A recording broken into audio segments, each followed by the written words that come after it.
Ah, good morning, everyone. Today, let's talk about Flipkart. Okay, how Flipkart became this much big. Okay, Flipkart was first started in 2007 by two IIT graduates. Basically, they did their computer science engineering, and after that, I mean, they worked in different companies and they joined Amazon. While working in Amazon, these two people have got the idea to start a Flipkart. And when they started, of course, they have started in their own apartments. And actually, if you there were e-commerce companies even before Flipkart also, but their services are pathetic in terms of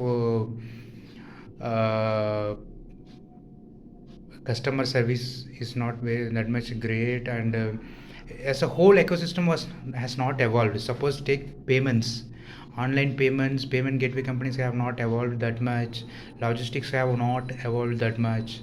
Okay, but when Flipkart started, the environment looked like a bit uh, conducive to do an e-commerce thing.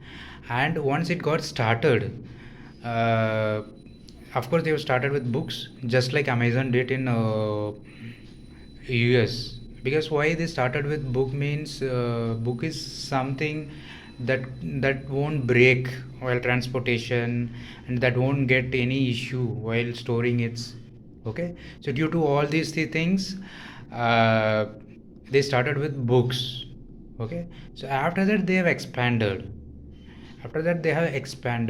Okay, and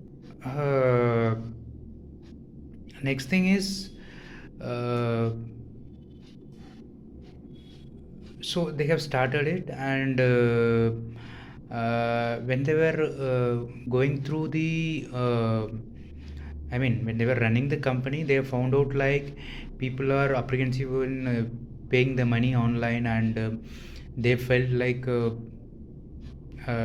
improve the trust issues, what they have come up with is cash on delivery.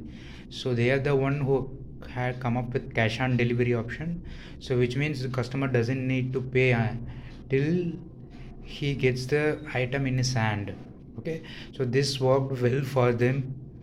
And subsequently they had a talk with founders, sorry, they had talked with investors, and they have raised a small sum of money, and they have hired more people.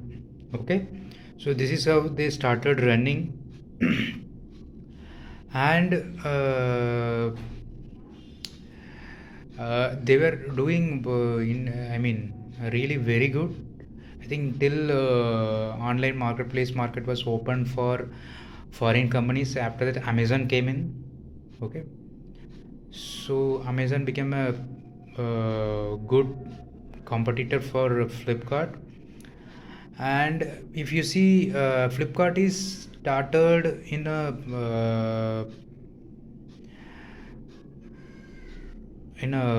apartment 447C. Okay, first A cross 12th main in Kormangala, and that is their first official address. And after that, uh, so of course the valuation of the company became large and large and large.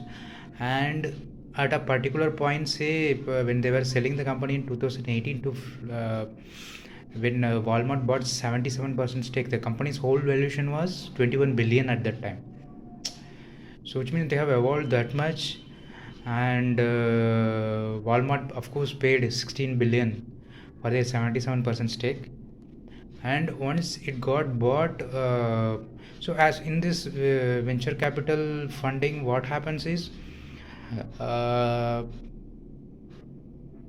so with every round, the founders percentage in the control over the company getting reduced. Okay, so when the company was sold, at that time both Sachin and Binny were having uh,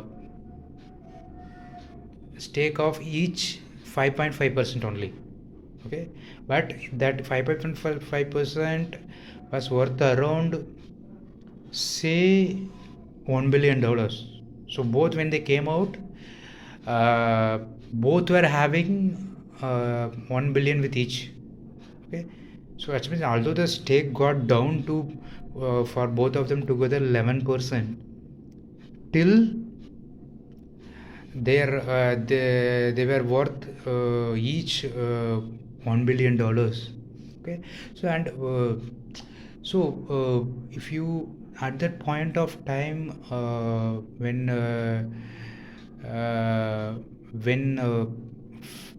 even before Flipkart started, okay, even before Flipkart started, there was nobody believed an Indian company uh, can grow this much big, because that time it is perceived like uh, if it is a big company, it must be a foreign company. Okay, there is no Indian company that was able to nobody imagined like this. Okay, that for this much of an Indian company can become this much big. So actually that's why Sachin and Benny Bansal are both are credited with starting the startup revolution in India. Okay, so and after once Flipkart got successful, there are so many people who came out of Flipkart and started their own companies. So basically, you can say Sachin Bansal is the father of Indian startups. Okay, so knowingly or unknowingly, he was kind of a pioneer in this system. And once this sale got done, what these founders currently doing is. Uh, Sachin Bansal entered into banking sector. He's running a company called Navi Technologies that is also based out of Koramangala, so which is into providing loans, everything. Navi, yeah, and uh, Benny Bansal didn't start any startup as such. Okay, but what he has done is he started a investing arm. Okay, so he is something called 0 to 1 capital. So through his company he is investing in a variety of startups. So he's more into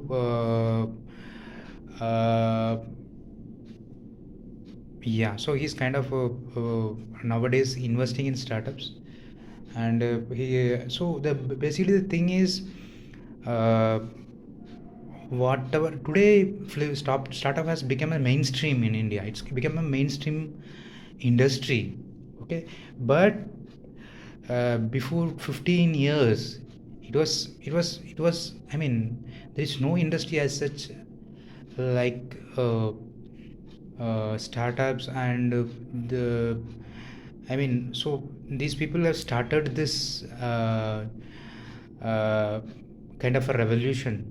Okay, and so whatever industry we are having today, uh, I mean uh, you can say Flipkart started this whole revolution. Okay, so that's why Flipkart is a kind of a special company in Indian from India point of view, because that's the point people started believing. Okay, so now you see, at least I guess there are hundreds of employees who have worked in Flipkart now started their own companies. Okay, so they got the belief. So actually at some point someone has to start. Okay, and it was started by Sachin and Benny. Okay, so that's why now the startup environment has become so mainstream. Okay, previously if you say take some 10 years back, you have to nobody wanted to join startups. Now people give first preference to startups. And second thing is, previously and all, you have to cut your salary. You should take a salary cut to join a startup. Now the thing is, startups are paying more. Okay, apart from it they pay you ESOPs also. Okay, so that is a huge wealth creation in the country. Okay, so that's why so for all these things, it won't be wrong if you credit Flipkart.